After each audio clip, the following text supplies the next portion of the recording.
राज्य से इस वक्त की बड़ी खबर आ रही है। मुख्य सचिव अलका तिवारी ने भी वोट कास्ट कर दिया है, मतदान कर दिया है। खिजड़ी के बूथ संख्या 373 पर उन्होंने मतदान किया। मतदाताओं से भी उन्होंने वोट करने की अपील की है और यह भी कहा है कि बढ़ चढ़कर लोग मतदान करें। और इसीलिए न्यूज 18 पे आपसे अपील कर रहा है कि पहले आप अपने मताधिकार का प्रयोग करें, क्योंकि आपका एक मत आपके देश के, राज्य के लिए और इस देश के लिए भी एक बड़ी भूमिका निभाएगा। तो न्यूज 18 बड़ी खबर आपको बता रहा है। राज्य से इस वक्त की बड़ी खबर, जहां पर आम हो या खास तमाम लोग मतदान करने के लिए पहुंच रहे हैं और मुख्य सचिव अलका तिवारी ने भी मतदान किया। तो बड़ी खबर आपको बता रहे हैं, आज 38 सीटों पर विधानसभा के चुनाव हो रहे हैं और 2 राज्यों में आज चुनाव है। देखिए, महाराष्ट्र में भी चुनाव है और झारखंड में भी। ऐसे में आज का दिन बेहद ही महत्वपूर्ण है और लोकतंत्र के लिए आज का दिन बेहद ही खास है। और बीजेपी सांसद निशिकांत दुबे ने मुख्यमंत्री हेमंत सोरेन को लेकर के एक बड़ा हमला बोला है।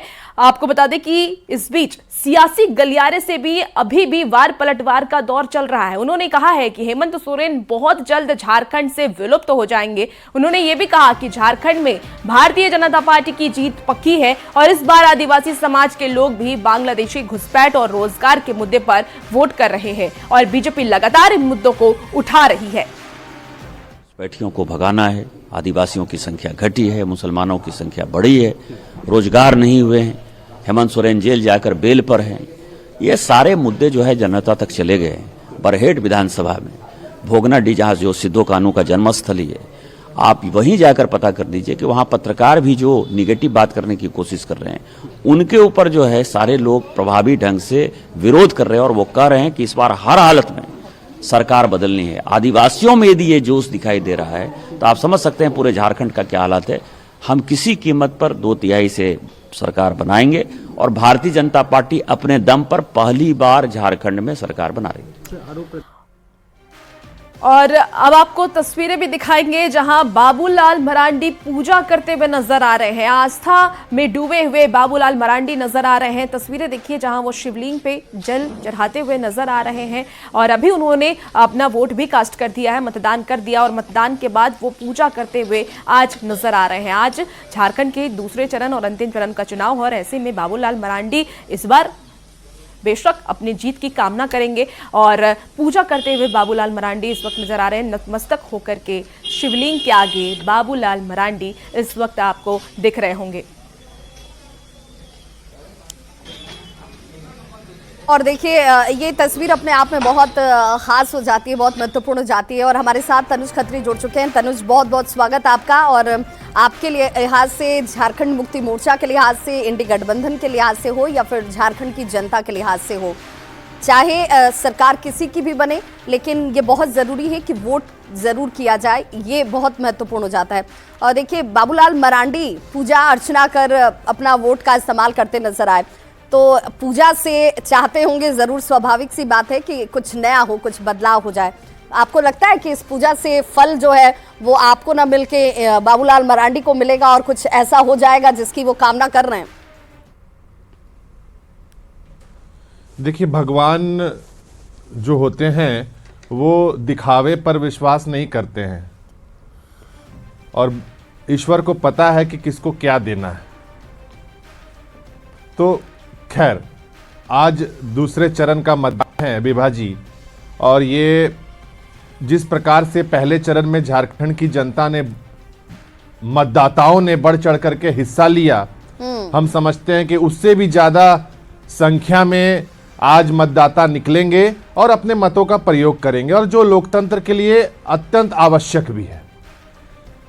लेकिन जो झारखंड का परिदृश्य है, जब से भारतीय जनता पार्टी के प्रभारी, सह प्रभारी झारखंड आए और चुनाव का कैंपेन उन्होंने संभालने का काम किया, तो एक जहर फैलाने का काम किया, नफरत फैलाने का काम किया। हम समझते हैं कि संथाल की जनता, कोयलांचल की जनता उस नफरत का जवाब, उस जहर का जवाब वोट से देने का काम करेगी। जिस प्रकार से एक आदिवासी मुख्यमंत्री को 5 महीने तक बिना किसी आरोप के, झूठे आरोपों में जेल में बंद रखा गया, उसका जवाब झारखंड की जनता, संथाल की जनता और कोयलांचल की जनता देने जा रही है। और भारतीय जनता पार्टी को जड़ से उखाड़ करके फेंकने का काम करेगी। ये इसलिए करेगी कि ये लोग संथाल को बांटने की बात करते हैं।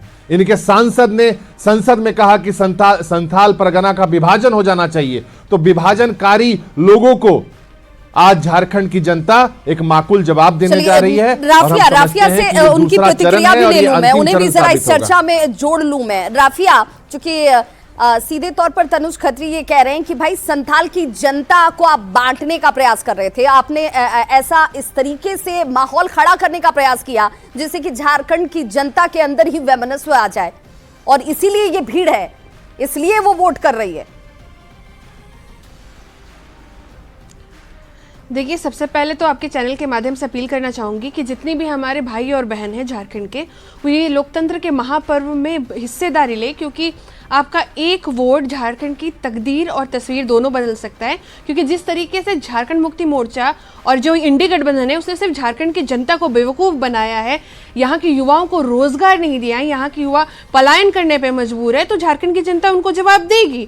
और रही बात संथाल की, तो संथाल की जो हालत है वो झारखंड मुक्ति मोर्चा बहुत बेहतर तरीके से जानती है कि उन्होंने किस हाल में ला करके संथाल को खड़ा कर दिया है कि वहाँ पे गर्भवती महिलाओं को खून खरीदना पड़ रहा है, एक बहन को अपने शव को छुड़वाने के लिए घर का सामान बेचना पड़ रहा है। इसके साथ साथ युवाओं के भविष्य के साथ जो खिलवाड़ किया गया झारखंड मुक्ति और कांग्रेस के द्वारा, तो इसका जवाब भी जनता देगी कि जिस तरीके से गुड्डा चले तो जाए, संथाल के मन में क्या है, संथाल पढ़ाई कर रहे जनता हैं, क्या चाहती है? और इस बीच वोटिंग परसेंटेज जो है वो सामने आ चुका है 9 बजे तक के, और देखिए गजराज हमारे सामने आ चुके हैं, और राजनीतिक दलों को भी इंतजार इस बात का होगा कि वोटिंग परसेंटेज कह क्या रहा है। तो झारखंड में ओवरऑल अभी 9 बजे तक के जो आंकड़े हैं 12.71% लोगों ने वोटिंग की है, और गजराज की ये दहाड़ बताती है कि देखिए कैसे यहाँ पर अब वोटिंग परसेंटेज जो है वो सामने आ चुका है। और ऐसे में इंतजार जो किया जा रहा था कि भाई एक अच्छी शुरुआत इसे हम कहेंगे,